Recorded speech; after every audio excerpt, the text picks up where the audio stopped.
Mixed মিডিয়ায় তোমাদের প্রত্যেককে স্বাগত। দেখো, লোকসভা নির্বাচনের নির্ঘণ্ট কিন্তু প্রকাশিত হয়ে গেছে। এএনএম জিএনএম জেনপাস ইউজি ক্যান্ডিডেট তোমরা সকলেই কিন্তু অধীর আগ্রহে অপেক্ষা করে আছো যে তোমাদের ফর্ম ফিল আপের ডেট কবে নাগাদ দেওয়া হবে। কারণ তোমাদের নার্সিং এন্ট্রান্সের জন্য ফর্ম ফিল আপ করতে হবে, তারপরে তোমাদের এক্সাম হবে।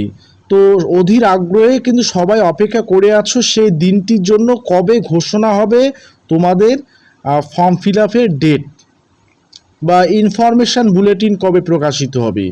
তো সেই সঙ্গে তোমাদের যে লোকসভা নির্বাচনের প্রভাব তোমাদের এই এএনএম জিএনএম বা জেনপাস ইউজি এক্সামের উপর পড়বে কি না সে বিষয়ে আমি বিস্তারিত আসছি। তোমরা অবশ্যই চ্যানেলটিকে সাবস্ক্রাইব করবে যারা ফার্স্ট টাইম ভিজিট করছো, আর অবশ্যই করে ভিডিওটি প্রচুর পরিমাণে শেয়ার করবে। দেখো, লোকসভা নির্বাচনের নির্ঘণ্ট ইতিমধ্যে ঘোষণা হয়ে গিয়েছে। সেটা হচ্ছে 19শে এপ্রিল থেকে লোকসভা নির্বাচন শুরু হচ্ছে, শেষ হচ্ছে 1 জুন। এবং ভোট গণনা সেটা হচ্ছে তোমাদের 4 জুন ভোট গণনা।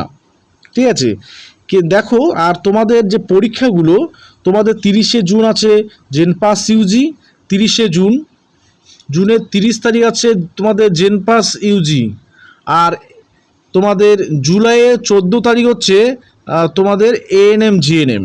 তো তোমাদের এক্সামগুলো যেহেতু অনেক পিছনের দিকে, ওদের দেরি আছে, সেক্ষেত্রে ভোটের উপর বা ভোটের প্রভাব কোনোভাবেই তোমাদের এক্সামের উপর পড়ছে না বা তোমাদের এক্সাম বাতিল হয়ে যাচ্ছে না, এটা কিন্তু মাথায় রাখবে। ওকে, এবার তোমাদের আসছি যে কবে নাগাদ তোমাদের ফর্ম ফিল আপের ডেট চলে আসতে পারে বা ইনফরমেশান বুলেটিন কবে প্রকাশিত হতে পারে।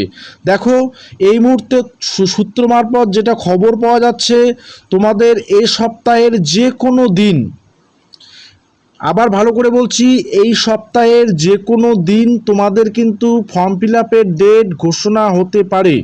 সেই সঙ্গে ইনফরমেশান বুলেটিন, তোমাদের এবারের কি কি চেঞ্জেস আসবে কি না আদৌ সেই সম্পর্কে, এবং তোমাদের কবে থেকে ফর্ম ফিল আপ শুরু হবে, কবে নাগাদ শেষ হবে, কি কি ডকুমেন্টস লাগবে, তোমাদের ক্রাইটেরিয়া কি কি রয়েছে, এই সমস্ত বিষয়গুলো নিয়ে ডিটেলসে কিন্তু তোমাদের ওয়েবসাইটে এএনএম জিএনএম বলো, জেনপাস ইউজি বলো, তোমাদের ওয়েবসাইটে কিন্তু এই সপ্তাহের যে কোনো দিন প্রকাশিত হওয়ার সম্ভাবনা একটা আছে, সেটা কিন্তু সূত্র মারফত খবর। তো তাই তোমাদের প্রস্তুত থাকতে হবে। আর ফর্ম ফিল আপের ক্ষেত্রে আমি বলি যে তোমাদের কিন্তু কোনো ডকুমেন্টস এখন সাবমিট করতে লাগবে না। তোমাদের জাস্ট অনলাইনে তোমাদের ডাটাগুলো পুট করতে হবে এবং ডকুমেন্টস ভেরিফিকেশান তোমাদের পরবর্তীতে হয়। ঠিক আছে, তো তাই নিয়ে চিন্তা ভাবনার কোনো বা চিন্তা করার কিছু কারণ নেই যে আমার ও ডকুমেন্টস নেই, আমি কি করব। দেখো, এই মুহূর্তে ডকুমেন্টসের কোনো দরকার নেই, তোমাদের জাস্ট অনলাইনে ফর্ম ফিল আপটা তোমরা করে নেবে বিভিন্ন ডাটা দিয়ে, এবং তোমাদের কি কি ক্রাইটেরিয়া রয়েছে, কারা চান্স বা সুযোগ পাবে বা কারা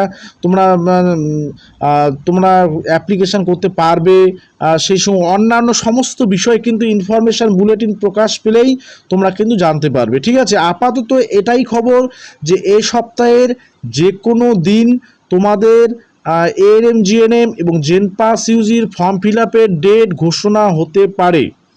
ঠিক আছে, এইটুকুই ছিল তোমাদের আপডেট। অবশ্যই তোমরা জানো যে ইতিমধ্যে তোমাদের মার্চ মাসের আজকে তোমাদের 18 তারিখ, কারণ তোমাদের যে ডব্লিউবি জেইবি যে এক্সামিনেশান শিডিউলটা দিয়েছিল সেখানে কিন্তু অবশ্যই বলা ছিল যে তোমাদের এএনএম জিএনএমের ফর্ম ফিল আপ ফেব্রুয়ারি কিংবা মার্চ মাসের মধ্যে হবে। তো মার্চ মাসে প্রায় শেষের দিকে চলছে, তো তাই আর চিন্তার কোনো কারণ নেই, চিন্তার অবসান ঘটতে চলেছে। তোমাদের এই সপ্তাহে যে কোনো দিন কিন্তু তোমাদের ফর্ম ফিল আপের ডেট দিতে পারে বা ইনফরমেশান বুলেটিন প্রকাশ করতে পারে। ইনকেস এ সপ্তাহে না হলে আগামী সপ্তাহে প্রথম দিকে তোমাদের অতি অবশ্যই এবং মাস্ট তোমাদের কিন্তু ফর্ম ফিল আপ শুরু হবে। সেই বিষয়ে তোমরা কিন্তু অবশ্যই তৈরি থেকো। তোমাদের যাবতীয় কোয়ারিজ তোমরা ইনফরমেশান বুলেটিন যখন দেওয়া হবে সেখানে যাবতীয় বিষয় তোমাদের দেওয়া থাকবে, সেই সময় তোমাদের যাবতীয় কোয়ারিসের আনসার আমরা দিতে পারবো। ওকে, তো এখন এই পর্যন্তই আজকের ভিডিও। তোমরা এটা মাথায় রাখবে যে তোমাদের ফর্ম ফিল আপের ডেট খুব শীঘ্রই ঘোষণা হতে চলেছে। ঠিক আছে, সকলে ভালো থাকবে এবং সুস্থ থাকবে।